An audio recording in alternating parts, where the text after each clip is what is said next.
ॐ स्थापकाय च धर्मस्य सर्वधर्मस्वरूपिणे अवतारवरिष्ठाय रामकृष्णाय ते नमः। श्रुतिस्मृतिपुराणानाम् आलयं करुणालयं नमामि भगवत्पादं शङ्करं लोकशङ्करम्. So we are continuing our discussion on the Brahma Sutras, which is in fact the most important of the foundational text of Advaita Vedanta.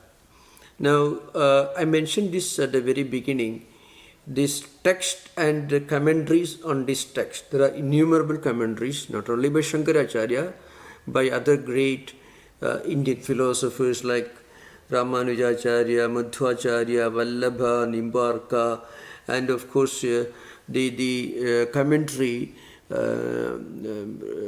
from the Chaitanya school, Baladeva's commentary. There are many commentaries. So now the commentaries on this text contain a number of ideas. Some of these ideas are not necessarily linked to the metaphysics of Advaita Vedanta. Some social issues also will be discussed here. So this should be understood. Many of the customs and traditions and conventions of those times, not 8th century Shankaracharya's time, but the times in which the sutras must have been written thousands of years ago, all those can be seen reflected in this text and also the commentaries. But the running theme, the central theme of the text and the commentaries is Brahma Vidya. I mean the science of spiritual enlightenment. That's the central theme. In between you find many issues, many social issues are discussed. I shall give some examples today, or just maybe this may be of interest to you. Then I will come to the subject that we left last week. I mean the rebirth theory, which is still, there are many interesting things to be discussed about it. But to give an example of the diversity of the subjects and topics discussed, and the sweep and reach of the text and the commentaries, I shall give an example. In many of these sutras and the commentaries on the sutras, you find ideas that reflect the social conventions of those times. Those times, they were not the times of democracies or egalitarian values.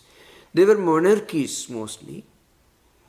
Now, in such context, Shankaracharya doesn't expound his philosophy. He doesn't justify or criticize the social conventions of those times.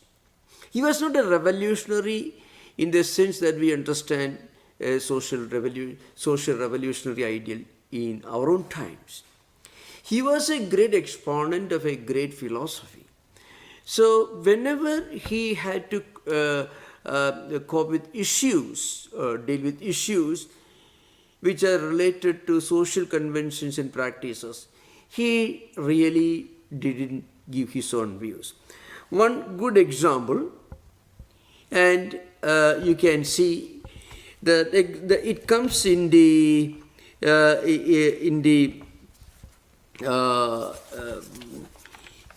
here it comes. It's called Apasudradhikaranam.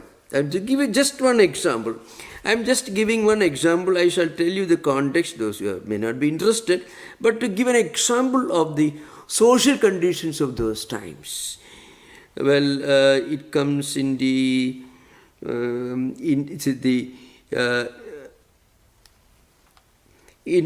third pada of the first chapter. Now, in this particular sutra, there is one sutra, Shugasya tat anadra sravanat tat adravanat suchedehi. This is sutra. The sutra itself may not, if you read the English translation of the sutras, it may not make much sense, because it has got a connection and link with a story that is mentioned in another book, in another text, Chandogya Upanishad, other Upanishads. Now, there was, to give an example, there was a king, and his name was Janasruti. This Janasruti was one day, to give an example, one day he was sitting on the terrace of his palace. Now, at that time, two sages of those times, two philosophers, let us say, they disguised as swans, So, again, you may ask this question. That means they could change their forms as they wanted. They disguised themselves as swans. It is called Hamsa in Sanskrit and many Indian vernaculars. And they were sitting on a tree and they were discussing.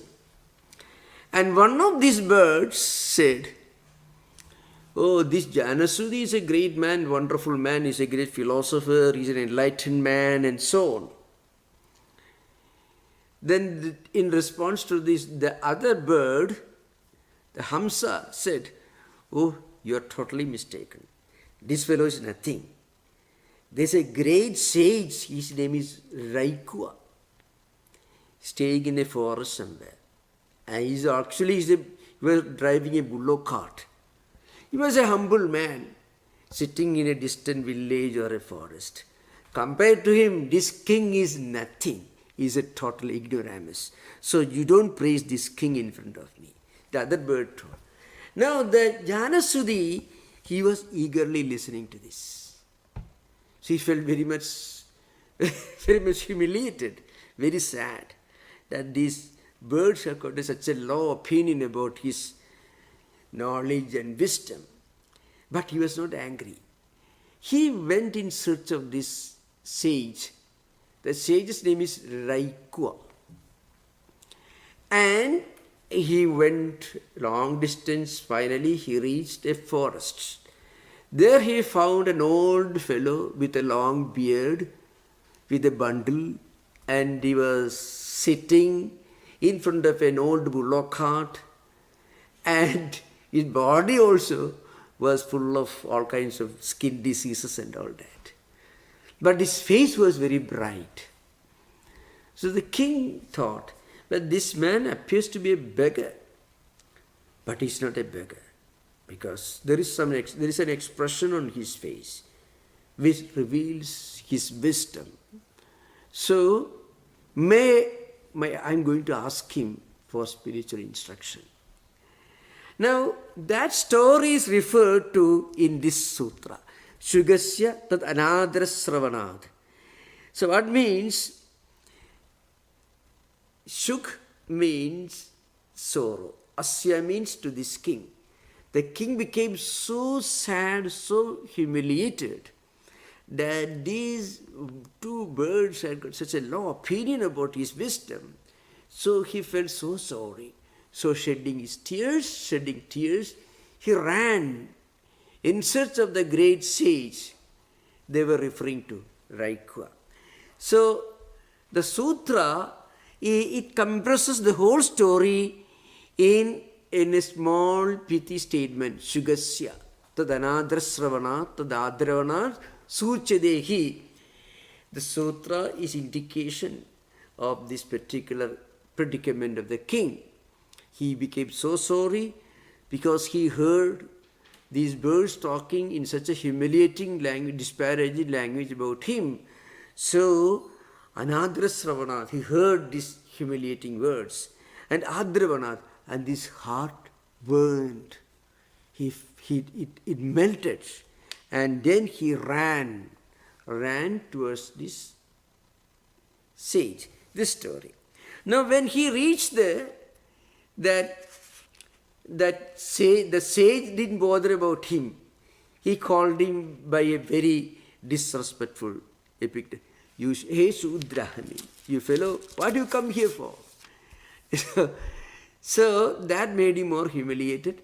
Then finally the story goes like that. This sage teaches him Brahma Vidya. So now, based on this sutra, a number of social issues, social questions are put forward, are still being put forward by not Sanskrit scholars, but mostly social revolutionaries in India. This is an insult. Shudra means an outcast.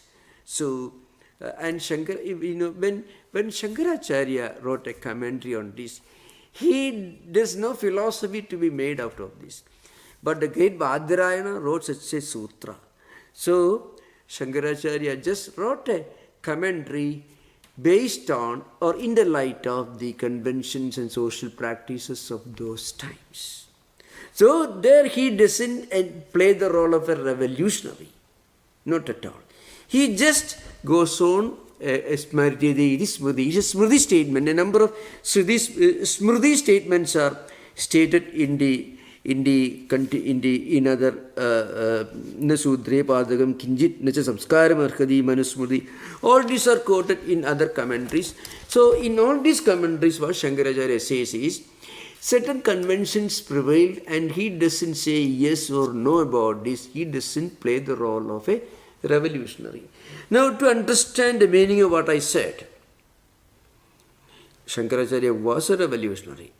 I can give some examples from one of his well-known poetical works. One of the most famous, but it's a very short poetical work. It's only 5 verses. It's called Manisha Panchakam. Manisha means refined intellect.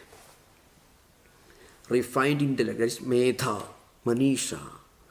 And also a man with a deep insight and farsight also may be called Manishi, a person endowed with Manisha. It's a verse in 5 couplets. It's a poem in 5 verses, 5 couplets. Now, it is in the form of a story, a narration.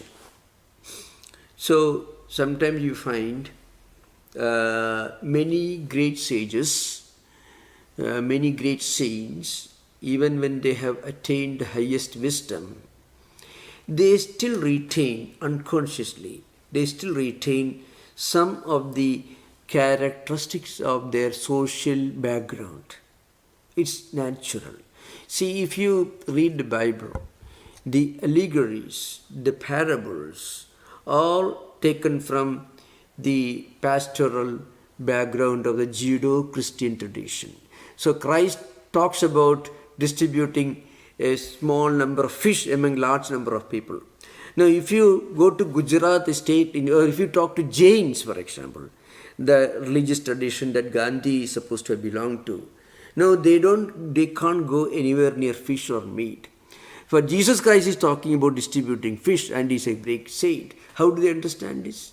So to understand a sage or a saint or a prophet or religious teacher, he's in a way is a product of his circumstances and his times. At the same time, he is also beyond his times and beyond the circumstances that shape him, because otherwise he won't be a prophet.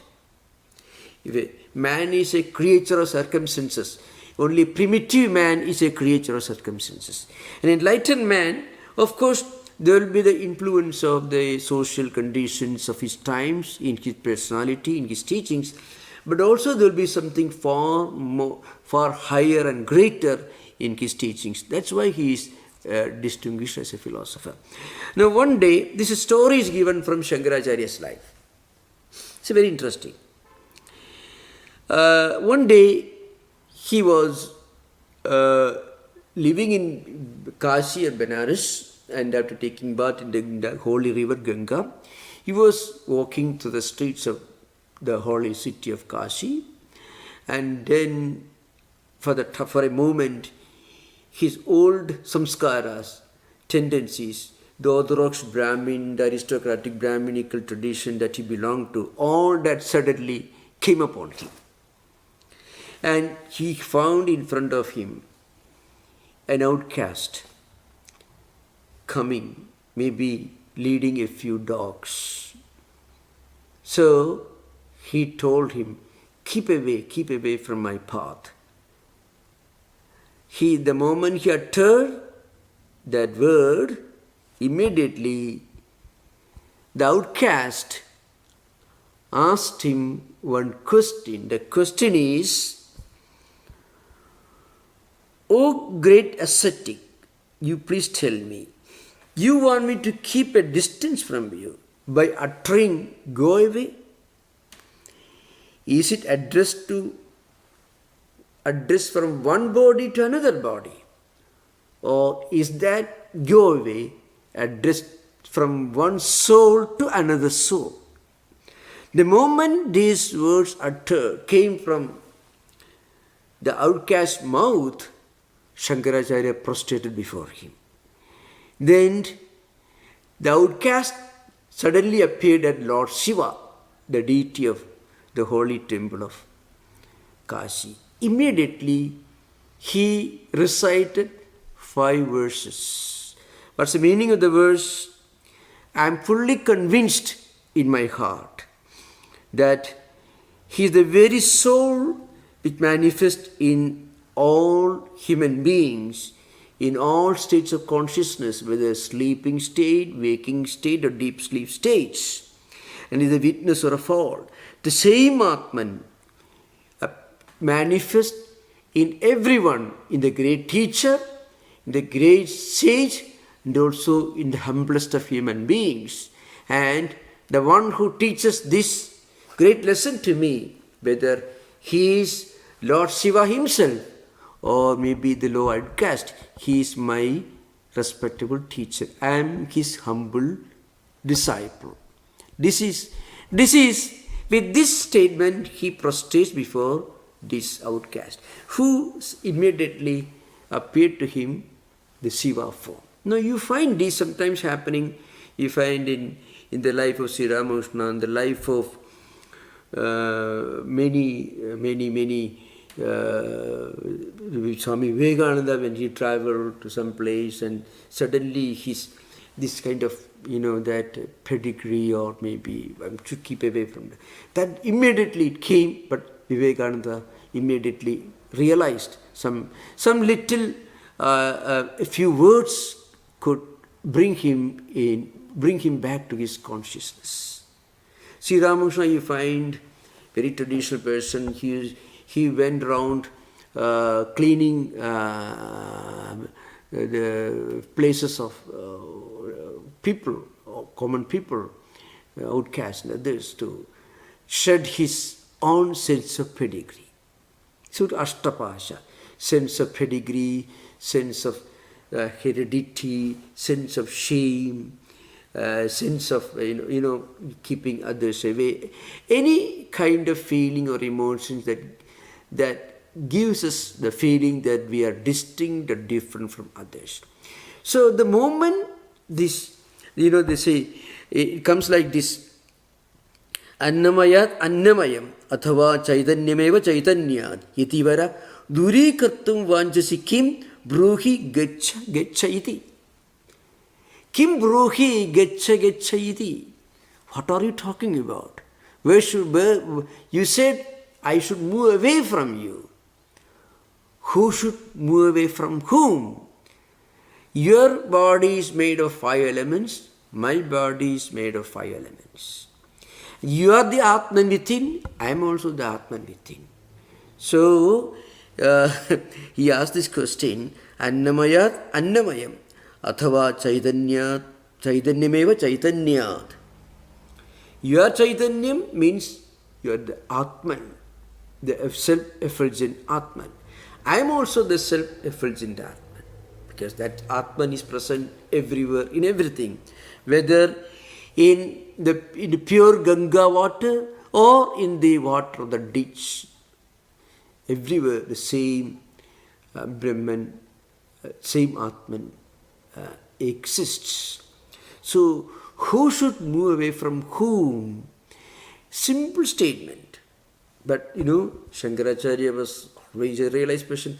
That was enough for him to realize his mistake. So all his pedigree, everything just disappeared in 1 second, in 1 split second. Then he says, Jagras Swapna Susuptisu Sphudadaraya Samvidu Brumjade Ya Brahmadivi Pipiliganta Tanushu Proda Jigat Sakshini Saivaham Nacha Drishyavastudi Didaprajnabi Yasya Stichet. Then it's very important. Chandalostu Sa tu Dijostu Guruhu Ityesha Manisha Mama. You know the statement? Something Chandalostu, both you find.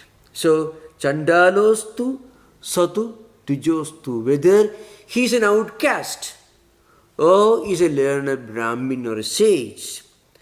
Saha Mama Guru, he is my Guru, he is my teacher.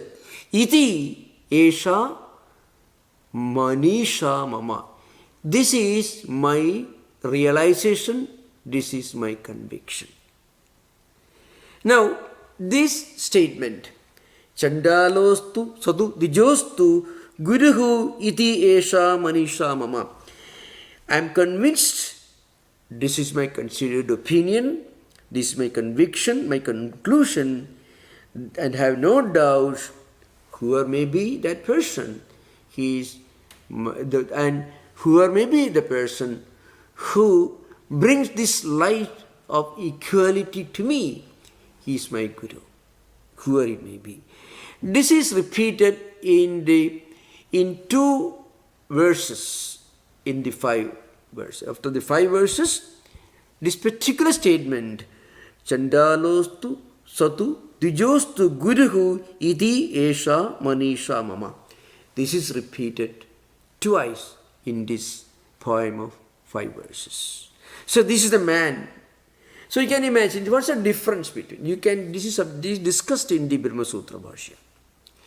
When you are a spiritual practitioner, when you are an enlightened person, sometimes because of the physical embodiment, because the body is still the old instrument.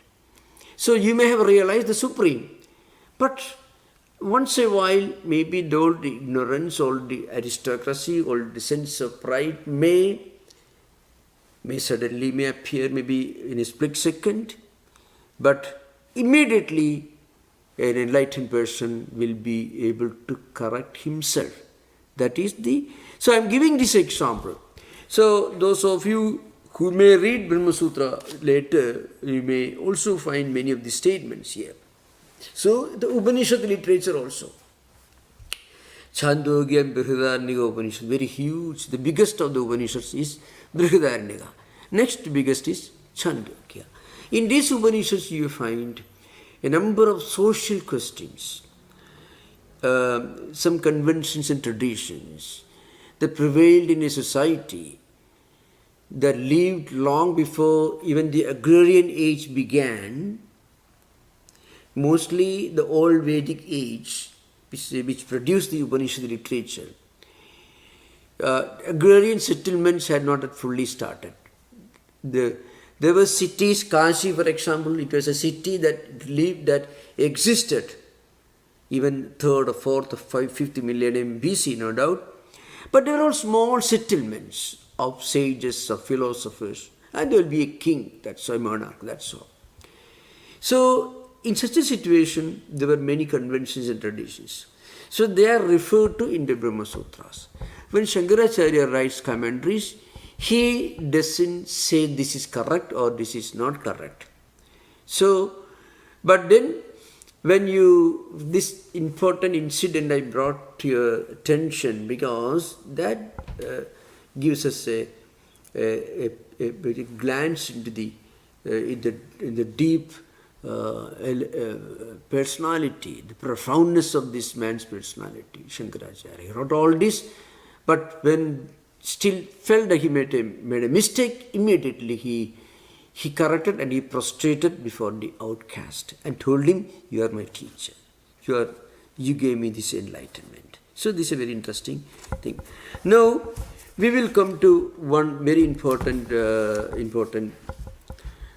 sutra that throws further light on this concept of rebirth and also the journey of the soul after death. The sutra, it comes in the first chapter, second pada means second quarter. Brahma Sutra has got 4 chapters. Each chapter will have 4 quarters. It's called pada. And each quarter pada will have several sutras. This particular sutra is the 16th sutra of the first chapter, the second pada. Sutra is very simple. Srutopanishatka gati abhidhanat cha. This means Srutopanishatka gati abhidhanat cha. What it says is this. In some Shruti, the word Shruti is always used in this context in the sense of Upanishads. So, those who read just translations, when you read this word, the Shruti, if you go to Monier Williams or Apte, they will give you, Shruti means Vedas. Then you go to Samhita, Brahmana, that's not the implication here. It means Upanishad. So whenever Shankaracharya refers to Shruti, unless he refers otherwise, of course there are quotations from Brahmanas, Aranyakas, Samhitas, of course, is a reference to Shruti. So here, a particular statement in the Prasnopanishad is referred to here. So what's the statement? Those who have listened to the statements of the Upanishads and have done spiritual practice, their journey after death will be in the direction of the northern path. That's the meaning. It is called Uttarayana Marga or Archinadi Marga. So I can explain this in the light of this. For example, those who have got Gita, for example, Bhagavad Gita, you find those who take the northern path, it is stated, Sukla Krishne Gidi Hede Jagata Shashwade Mate Ekaya Yadi Anavrittim Anyaya Avartade Punaha. Now, this sloka continues, and it is stated that those who follow the northern path are those who have practiced spiritual disciplines, who have practiced sense of renunciation, have perfected yamas and niyamas, they practice morality, and when they die, they follow a particular path. That path is called either Archiradi Marga or Devayana. Means, Archi means, the Archi actually means that a little spark, bright spark, is associated with the cremation flame. Now when we talk about this, in this modern age, when the body is pushed to the tube, you don't see any fire or flame or anything. It's an ancient concept. What it means is, Agnir Jyoti Rakas Shuklak Shanmasa de Uttarayanam Tatra Prayada Gechandi Brahma Vidu Janaha. Fire, flame, daytime, the bright fortnight, the 6 months of the northern passage of the sun, taking this bath, the knowers of Brahman go to Brahman. Those who don't have access to Sanskrit books, and those who really want a modern exposition in English of the description of a soul's journey after death, referred to here, you may read the first volume of Hajime Nakamura is a well-known, maybe the most articulate, the most profound exponent of and translator of Indian philosophy, including Buddhism. He was a Japanese scholar who labored for decades translating manuscripts from Tibetan and Chinese into English, of course with the help of translators, other well-known translators. So Hajime Nakamura's book you can read. You may find perhaps descriptions there. He has written well-known books, the history of early history of Advaita Vedanta. Many books he has written. So, just to give an example, because this is an interesting subject. So, those who live a good life, practicing some higher morality, ethics, renunciation, charity, good life, they will die in Uttarayana Marga, northern half of the year. And then they will follow this path. This path is called Devayana, the path of the gods, it is said. And stage by stage, they will ascend to higher and higher levels of existence. That is, Agnihi, Aha, Agni means fire, Jyoti means light, then Aha means daytime, Shukla means the bright, Shanmasa, the 6 months, Uttarayana means the northern passage of the sun. Northern passage of the sun, when the sun is in the ascendant. Now, they slowly evolve and finally they realize Brahman. They will not come back. In other means, there is no rebirth for them. So, who are subjected to rebirth? Those who have still some desires clinging in their mind. Those who have still some unfulfilled ambitions. And they die leaving in their mind some unfulfilled ambitions and desires. These desires bring them back. Because these desires will exist in the Sukshma Sharira, in the form of samskaras, vasanas and vrittis. And technically, there is one psychological explanation which people tried, at least I used to give. When a person dies, the moment of his death in a way defines the kind of life he has led.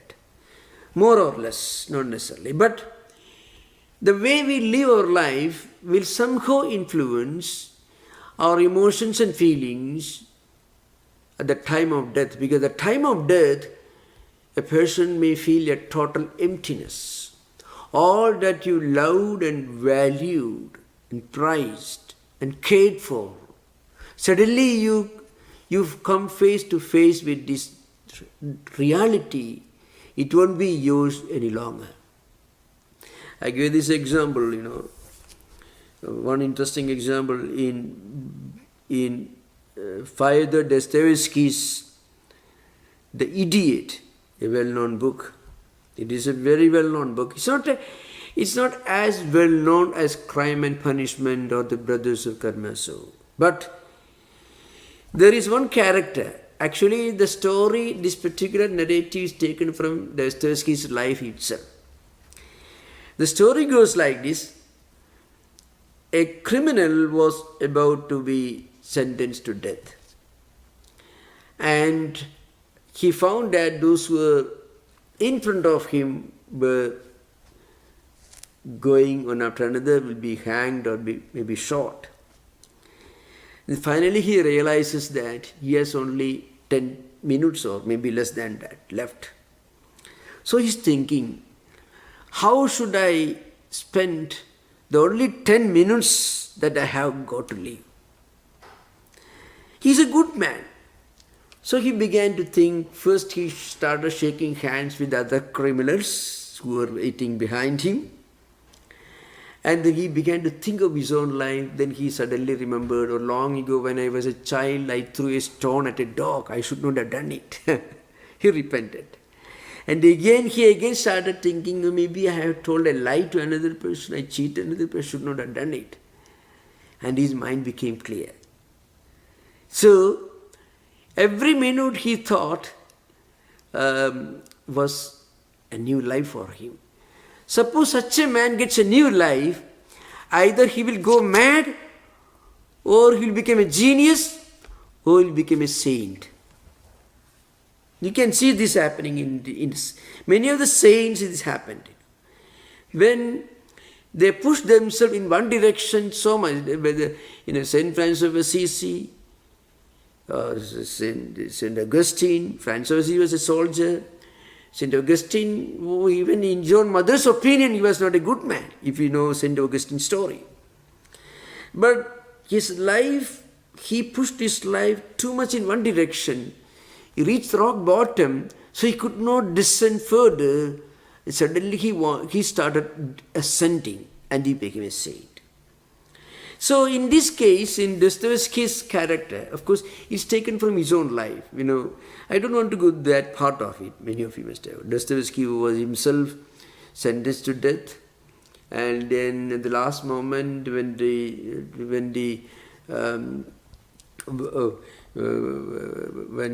just before being shot, the Tsar's messenger came with a white flag waving, and he was given clemency, and then he was sent to Siberia as an alternate punishment, and then he came back again, and that was the time when he started. And a drunkard became the greatest genius in the history of Western creative fiction, Dostoevsky. All the crime and punishment, or all these, the results of this complete sudden 180 turn, became a genius. So the point is, it said that one's last moment, in a way, will be shaped directly or indirectly by all the moments he had lived till then.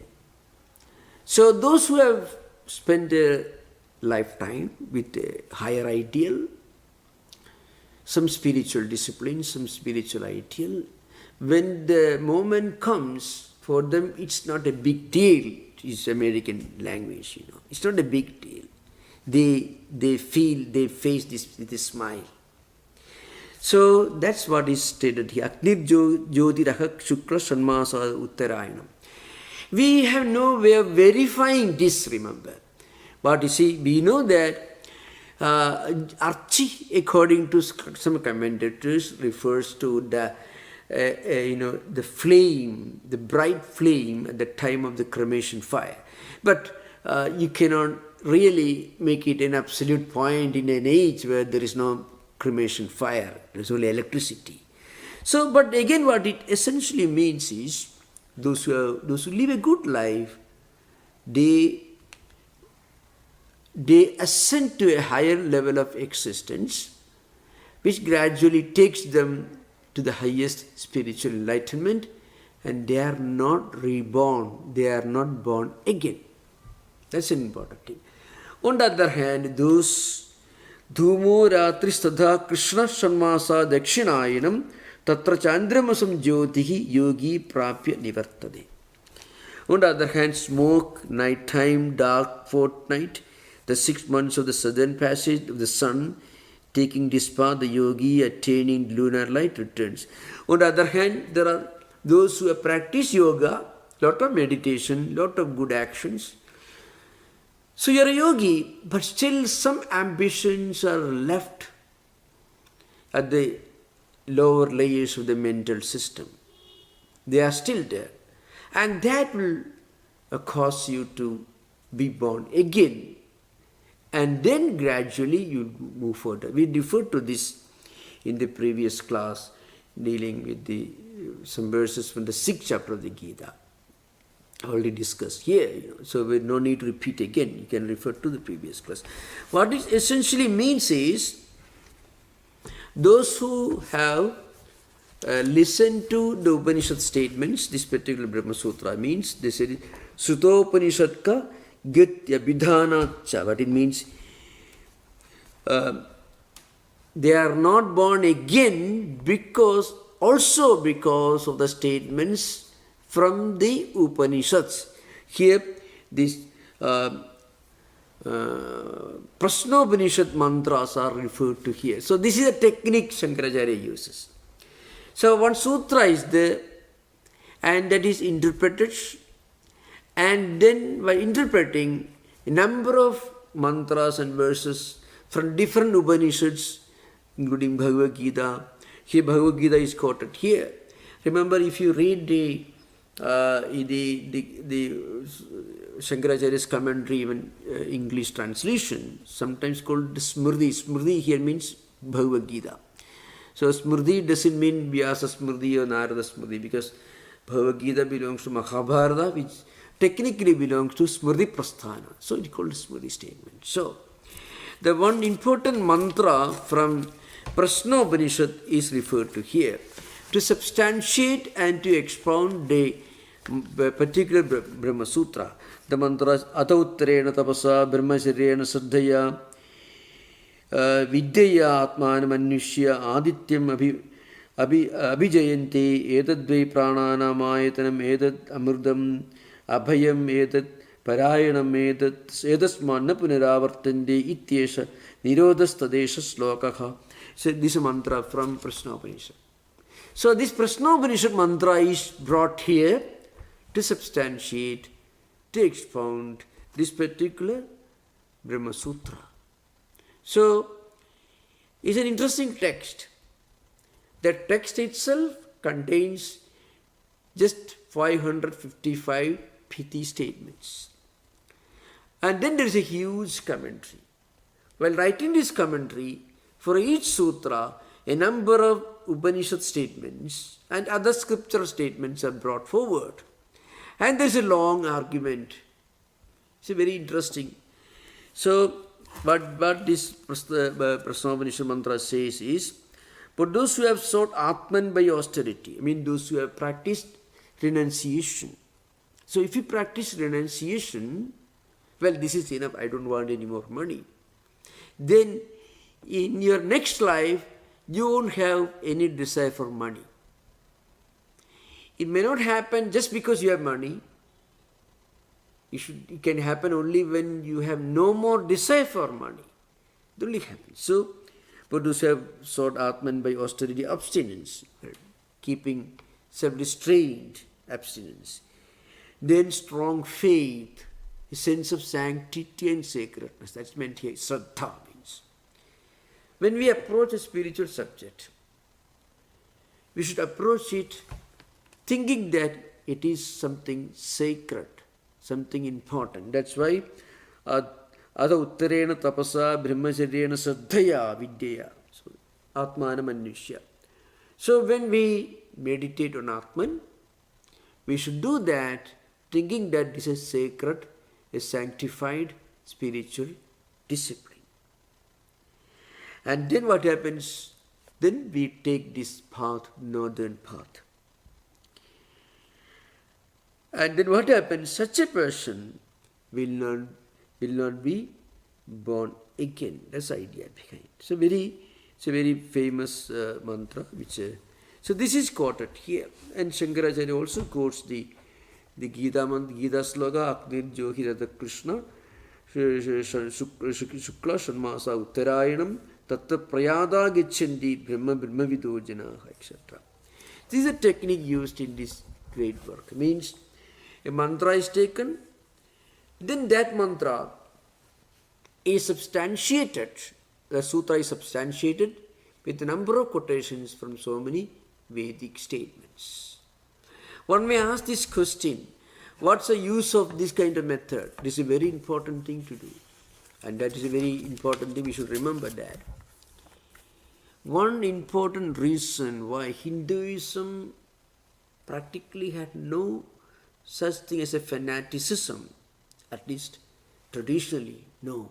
You find India welcomed followers of different religions, from Judaism, from Christianity, from Parsi religion, from Zoroastrian religion, even from Islam. The second oldest mosque in the world is in India. It came into existence almost during the time of Prophet Muhammad, if you know the history, but it's still there. It goes back to 6th or 7th century AD. And your churches belonging to 2nd century AD. Synagogues belong to 1st century AD. You can find. So what he means is this happened because whenever there is a difference of opinion on deciding what's the central theme of a book, they always decided on the basis of the statements from the Upanishads. And whenever there is a conflict between the statements of the Upanishads, which are all universal spiritual ideas, that's the essence of Upanishadic messages. So whenever there is a conflict between any book and the Upanishads, the views of the Upanishads were upheld, considered to be authentic, and the views of the non-Upanishadic scriptures became irrelevant. This is an important thing. So many of these Smritis and Puranas, many of these books may contain ideas, and their own authors tell you again and again, don't think these ideas are for all times. Don't take them literally. They are all statements and values and ideas framed for those times, during those days, those ancient times. But if you are looking for values and teachings and ideas which have a universal, eternal relevance, then you should turn to the Upanishads. These statements are made repeatedly by the authors of not Upanishads, but the authors of Smritis. They say, whenever we happen to differ from the views of the Upanishads or Vedas, you don't listen to us. You listen to the Upanishads. That is, Sudhi Smriti Virodeshu Sudhireva Gariyasi. Avirodhe Sattu Sada Karyam Smartam Vaidika Vasada. This is Jabala Smriti. Jabala wrote a Smriti. And he says, don't listen to his own Smritis. Smriti means constitutions, codes, conventions, traditions, and so on. He says, don't listen to his own Smriti if he contradicts the teachings of the Upanishads. Again, Vyasa says, Sudhi Smriti Purananam Virodho Yatra Drishyade Tatra Sraudam Pramanam Syat Toyodvaidhi Smriti Dvara. Upanishads, so the Upanishads are mentioned by Shruti. The other word is Smriti, which stand for constitutions, conventions and traditions of different social conventions and ideas and practices. So whenever there is a conflict between the Upanishad, between Shruti and the changing contemporary textbooks, you listen only to the statements of the Upanishads and don't listen to anything else, or Puranas. This is again and again you find this in the teachings of the Upanishads. So whenever there is a contradiction between some statements in some books and the universal ideas of the Upanishads, which talk about the spiritual oneness and unity of existence, then you should uphold and consider as authentic the statements of the Upanishads and discard everything else. This is an important thing. This idea is being repeated again and again by Shankaracharya. So you find in the Brahma Sutra Bhashya of Shankaracharya, when you read, you find many statements. He is quoting from some books as such.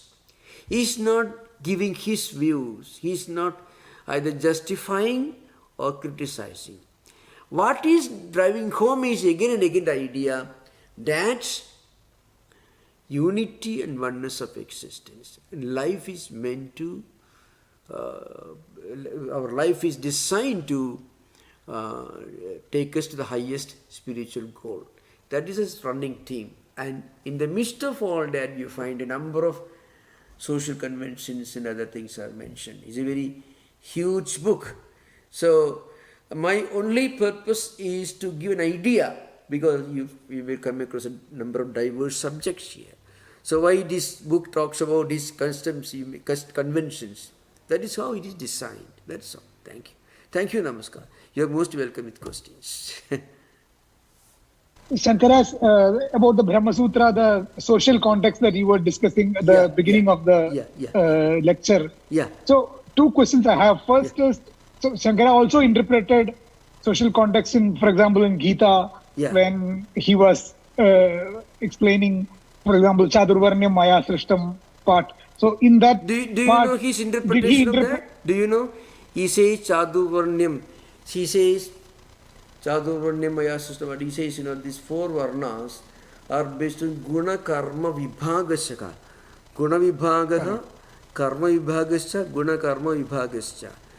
Then Shankaracharya, his commentary, Madhusudana and others say, these are classifications based on human temperaments and corresponding human actions. So when you find a person who is active, ambitious, he's a professional, or he may be a soldier, we call him Kshatriya. If he is doing business, he's a Vaishya. So if he is meditating, he's a Brahmana. So that's why Shankaracharya says elsewhere that in the same family you can have all the four types of people, and you also may and you can move forward and backward in this ladder of evolution by your own efforts. It's a very flexible. What it later became, that will take you to an entirely different context. What it later became it became a prejudice, it became a monopoly, it became an institution based on birth, that is absolutely against and contrary to Shankaracharya's own teachings. It always became. Do you imagine Karl Marx would have imagined what happened in Soviet Union when Lenin established Bolshevik Republic? There were special supermarkets for the members of the Soviet Presidium, in Soviet Union. There were townships where only the members of the Communist Party alone could live. I'm talking about the history of Bolshevik socialism in the Soviet Union for 70 years. So we cannot blame anybody for that. Like that, in ancient India, in course of time, monopoly started, special privileges started, special prerogatives started. And that's why again and again Shankaracharya refers again and again Srudireva Gariyasi. Whenever you find a teaching which is divisive, which sanctions social inequality, and a statement in the Upanishads which project the unity and oneness of humanity, then you should give importance to the statement from the Upanishads which talks about the equality and oneness of humanity. It's a very important thing. I think this was what actually saved Hinduism. That's why you find, for example, whenever different, you can find in India, I don't know if this ever happened in any other society. In India you find the same family, you may worship God in one way, or you may not go to temple at all, and your father may be worshipping another deity, and he may not like to read the book you are reading. And so you can find that. So this diversity was possible because all these different rituals and puja or meditation, whatever it is, they are primarily based on the Upanishadic idea. The diversity is because of giving importance to Smritis and Puranas. But the basis is Upanishad. When you come to Upanishad, you find unity and oneness. When you come to Puranas more like, Hindu Puranas read more like Homer's Iliad and Odyssey. You can find lot of action, thriller. Hindu Puranas you find. Many of the Puranas, a lot of action you find. Like Odyssey or Homer, Iliad you find. Iliad is very similar to Ramayana. A different way, of course, you cannot compare, but there is a striking comparison also among some scholars. So the point is, Puranas need not be. There are some Puranas which are very profound in their spiritual implication, like Bhagavata Purana. But there are many other Puranas which are, it's just like literature, they are all literature. Another, that's why, in Vedantic tradition, Hindu tradition, nobody says this particular letter is important. Don't change it. It comes from God. You know, God comes only when you practice it. Great teaching. Otherwise, just a letter. You print ink and printing ink and piece of paper. That's all. So that is what Upanishad also says. Nama eva. Word only. Going beyond that. Then only you become experience. It becomes experience. It's an important thing. Books are not the paramount authorities. Books are not inviolable. They are not infallible. They are not non-negotiable. Books can be and should be reinterpreted according to changing times. What did Vivekananda do? Nothing but interpreting Upanishads for our times. You see? Vivekananda, what did he do? He just interpreted Upanishad for our times. Today, that's a currency. Because he spoke in English, wrote in English, or language of the world today. Like that. So, this is a statement in unknown time, study of history, referring to India's historical context. In India, a prophet stands in the middle of the past and the present, and he brings for the best of the past, reinterprets in his life, and reinterprets in his language and hands over to the next generation. A prophet stands at the junction of history. It's past and present, that's what he says, twined. So, this freedom to reinterpret, the freedom to redefine ancient books, the total rejection of the idea of the infallibility of a book or a word, the total rejection of the idea that this word, this comma, this full stop comes from God, so don't change it. Vedanta will not accept that. You can change it, but its essence should not be changed. And that you understand when you practice. It's a very important word. You know, Sri Ramakrishna makes a simple statement. Sri Ramakrishna is so simple. He says, all the books are like a list. You go to Trader Joe's, to supermarket with a list of items that you want to buy. If you don't go and buy the paper, you cannot eat the paper. You have to buy the groceries, other things you have listed in the paper, and buy and cook, then only you can eat.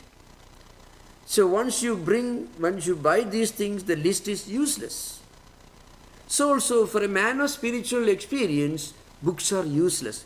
It doesn't mean that he throws away the book into the ocean, no. For him, the books are no longer the most important thing. He will not throw away his Bhagavad Gita and Upanishads. But still, he goes beyond the written word of the books. That's the idea behind. Srutya, you read the book. Yuktya, use your reasoning power. And Swanubhutya, bring it to your own life. That is what Shankaracharya says. Can you think of any other tradition which tells you this book is holy, true, but the book is not everything. You should go beyond the book. That's the idea behind. If we can really tell you everyone should go beyond the book, there will be no problem in the world, really speaking. Books are important, but books are only meant to be transcended. They should not become prison houses. They should be a means for us to go beyond. That's the idea. That's the... Swami Vivekananda, in his paper on Hinduism in Chicago addresses, you can find some of these ideas he puts forward in very forceful language. Thank you for the question. Hello, Swami. Yeah. I had a question. So I had a question just to follow up on that, but I also had a separate question. Yeah. The question to follow up. So then even the Upanishads are considered like the almanac that doesn't give rain, or the shopping list. So even the Upanishads are considered? Precisely. Exactly. In fact, there is one vacham akojaratvat. The Shankaracharya said in Brahma Sutra means, vak means a word. Books. They entered the whole world of books, scriptures called vak. That means books cannot see the truth. It means books cannot realize the truth. But then books are important in as an indication, what you call as what Vyangyam means in Sanskrit is called. By implication, you may think a book like the Upanishad is sacred or Gita is sacred because these books contain some great ideas. So that book is sacred. That's true. Just like the chair on which your grandfather sat for a long time, for 50 years, you think you should be preserved. It's important. It's a matter of yours. That's all. But your chair is not your grandfather. But it reminds you of the great sacred, sweet memories of your grandfather sitting there. Like that, all books are to be transcended. Books are important, but one should go beyond books. Remember, nobody throws away the books. Really, nobody. See, once a person realizes and reaches that level of maturity and wisdom, then should I throw away the book because I have already realized what the book says? He doesn't bother to throw away to preserve it. He won't think the book is all that important. Nor will he throw away. It's not a big consideration for him. Sri Ramakrishna also used to keep with him some books and all that. But he used to say, books, if you squeeze an almanac, you won't get water. In this context, the almanac tells you are going to get a lot of rains this month, but the almanac cannot give you water. So how does one reconcile that with when Sri Ramakrishna says that Rama and his name are the same? Because we're hearing that the words are the same as God, and yet... Yeah. So, when you, that is for a spiritual practitioner. Not for the one, actually in real life, when you practice devotion, uttering a sacred name, you can reach the experience only when you see total identity and oneness between the name and what the name indicates. Otherwise, you will not get it. In the mantra practice, in mantra shastra, the highest level is para. At para level, when you utter a mantra, you experience the identity of the mantra with the deity the mantra indicates. It's an experience that goes beyond definition in words. So, at that level, you don't distinguish the two. Not only that, if you distinguish the two, you cannot make progress through mantra japa. No one can practice mantra japa and make progress if he thinks that mantra is one thing, what the mantra implies is something else. You will not make 1 inch progress. Total identity is one important condition for the effectiveness of mantra japa as a spiritual sadhana, no doubt about it. But when you reach that highest experience, then you don't really bother about it. You don't, should I see the mantra? That thought will not come to us.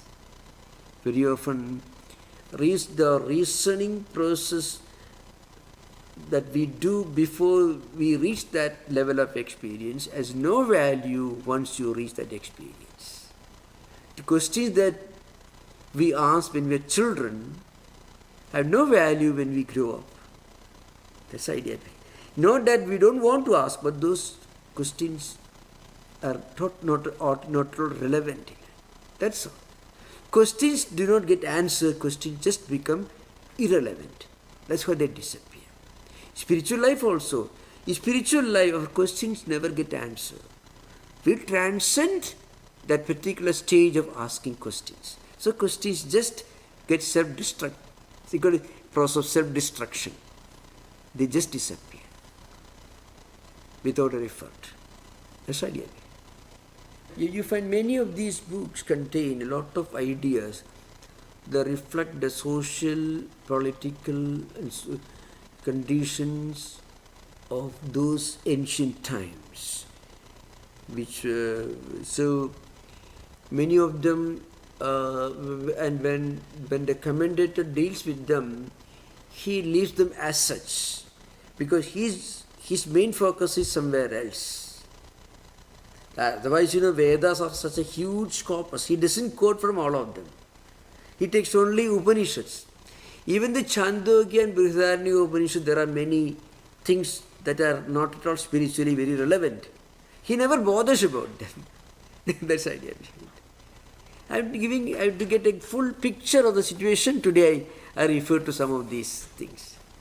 Okay, to give a more comprehensive rational picture of this text. Are the Brahma Sutras considered lower than the Upanishads then? No. Upanishads are the basis for Brahma Sutra. Brahma Sutra can be understood and are understood only in the light of Upanishads. No doubt about it. But Upanishadic literature is also huge. In the Chandogya and Brihadaranyaka Upanishad, you find a lot of rituals are referred to. A number of tribal customs are referred to. Number of such tribal customs in the ancient Vedic tribes, how they lived, all those you can find, social conditions, all you can find. But Shankaracharya never, he also wrote commentaries, but he just commented in the light of the contemporary times, of those times.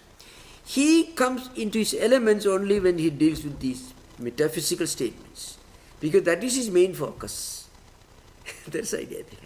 His main focus is to tell you that existence is one, humanity is one, reality is one, and that reality is present in all of us. That he wants to emphasize. But you cannot be blind to the entire huge Chandogya and Brihadaranyaka. So many tribal customs, social conditions, so many characteristics and peculiarities of the monarchies of those times you find.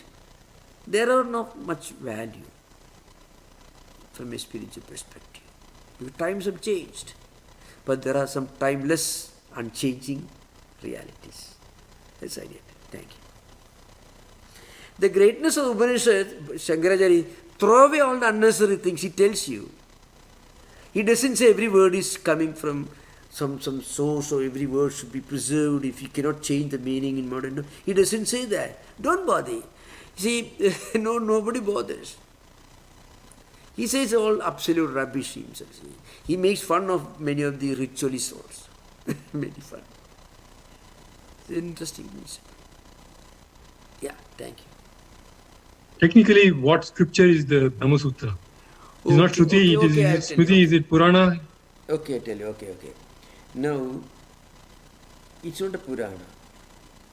Brahma Sutras are 555 sutras. Sutra means some pithy statements, not necessarily always in full sentences or even words.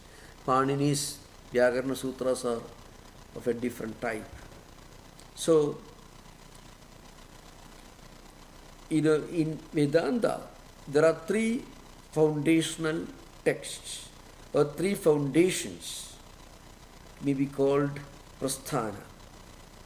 Sruti Prasthana, 10 Upanishads that Shankaracharya commented upon. Smriti Prasthana, Bhagavad Gita is Smriti Prasthana. Nyaya Prasthana means a way of logically analyzing and coming to the Advaita conclusion, bringing the Advaita into a meaning from various Upanishad statements. And these 555 sutras are explained in the light of different quotations, various quotations from the Upanishad literature. So everything is explained in the light of Upanishads. It's called Nyaya Prasthana. Nyaya means logic. There is one question from YouTube. Yeah. By Bala Sivan Kohli. Yeah. The question is, Upanishads are the fundamental texts. Yeah. why are most Hindus practicing only the ceremonial aspects? Yeah, yeah, okay. Now, Upanishads are the fundamental text. At the same time, the Upanishads do not reject rituals or the ceremonies. Because without ceremonies and rituals, no society can practice religious or spiritual values. It's a fact. A society cannot exist on the basis of philosophy. So, but the Upanishads tell you that you may practice rituals, different ceremonies, but they alone do not constitute the whole of spirituality. So the idea that the whole humanity is one, the same divine reality, Atman present everywhere in everything, that is clearly stated only in the Upanishadic literature. So that's why Upanishads are important. But that statement should not remain a statement, it becomes our experience. For that, we have to become spiritually pure. For that, we should practice Karma Yoga. Karma Yoga includes not only doing our duties, but also performing rituals, performing all this with a great dedication, devotion that will purify our mind and intellect. So rituals may not take you to supreme goal, but rituals can remove many obstacles from our path. That's the important thing. You can easily Ranjit, say we if have you time. go to perform a puja, if you listen to any of the bhajans or devotional music, you feel a kind of, here in San Francisco they call it, they get a lot of energy. So that's the language they use. I don't disapprove of that approach. It actually happens because our mind feels a lot of inner refreshment, feel invigorated. That's a real relevance of rituals and ceremonies. Okay, thank you. So yeah, one more question about the Brahma Sutra. So Please. the part you said about the social context today, when I was reading the Brahma Sutra, going through that, it felt to me that it is completely out of context. It looks like a digression because the whole of Brahma Sutra talks about the knowledge of Brahman and other things. And this particular part looks very out of context. That's precisely I brought to discussion today, because anyone who reads Brahma Sutras will suddenly be surprised. It is not just a single. Remember, the sutras, when they were written, we do not know. But the age of Badarayana Sutras is very ancient. Shankara's time only 8th century AD. Badarayana Sutras must be much more ancient, thousands of years earlier. So, what were the customs and practices of those times? They are reflected in Brahma Sutras. And of course, there are views who tell you it is an interpolation. That's again a subject, that's a topic about which there is a debate going on. Because in such a brief class, I don't want to drag any of you into that scholarly debate and views for and against the old school or new school. I don't want to do that. But the point is, you find many such contradictory subjects. You see a well-coordinated book where everything is well organized, following a particular chronology. That should be a very modern book. The more ancient, the more the older a book, the more disorganized a book may be, a text may be. You find that. In the Upanishadic literature also you find, for example, some of the Upanishads are so well coordinated, Katha Upanishad, more or less well coordinated. So Ishavasya Upanishad. What about Chandogya and Brihadaranyaka and Alta you find? So many stories, so many tribal stories are brought forward. So it's an ancient book. And these Upanishads were taught and patronized and followed in different Vedic schools, in different families, in different geographical parts of India, including Nepal. So naturally there will be a lot of differences from different schools. Even Max Muller had to collect the different versions of Rig Veda from all over India when he brought out the standardized version, edited standardized version of Rig Veda Samhita. The ancient books are like that. They are not like a well organized book that you write in modern age, modern times. No. That's the idea behind it. So if you read the Old Testament, you find a lot of stories, migrations and views and some prayers and not very, some very violent, angry tones in which God speaks. You can find all that. Because that reflects the times of the times in which these books evolved. This is an important thing to remember. That's how one studies a book. So many of the ancient texts will not be a well organized, chronologically well defined structure. No, you don't find it. That's why one should try to listen to some of these classes along with self-effort. Otherwise we may not know why there is so much of contradictions and conflicting opinions. If you want a well-organized book, Bhagavad Gita is a much better organized book compared to Brahma Sutras. And Brahma Sutras you won't understand unless you read some commentaries. People started understanding meaning only after Shankaracharya wrote a commentary. So he must have heard certain interpretations in his times. So some of them he just repeated. That's how it is found in this age, in the society. That's a meaning. But when he comes to dealing with the fundamental metaphysical principles of the Upanishadic Vedanta philosophy, there he is fully uncompromising. Okay? Very vocal. Maharaj, there are no more questions. Yeah, One last, can you repeat the name of the book by Hajime Nakamura? Hajime That you Nakamura. recommend? If you go to Google, you find, I think the early history of Advaita Vedanta, something like that, the 2 volumes. Okay. I think they were published by Motilal Benares Das once upon a time. I do not know. You have to, Okay, Maharaj. you have to make further inquiry about it. Okay. Yeah. Hajime Nakamura. No more. He's a Japanese scholar, highly decorated. I think he was given Padma Bhushan or Padma Shri by the government of India for his great work long ago. He did long ago, and his books were translated into English and published, I think, first time by University of Berkeley. The scholars helped him to publish his doctorate thesis was in Japanese, perhaps. See, it's a huge book. Such great work. This man lived only for this great work. Could it be said, Swami, that Shankara was inspired like Swami Vivekananda too? Like some of his commentaries might have just been sort of spontaneous, like Swami Vivekananda?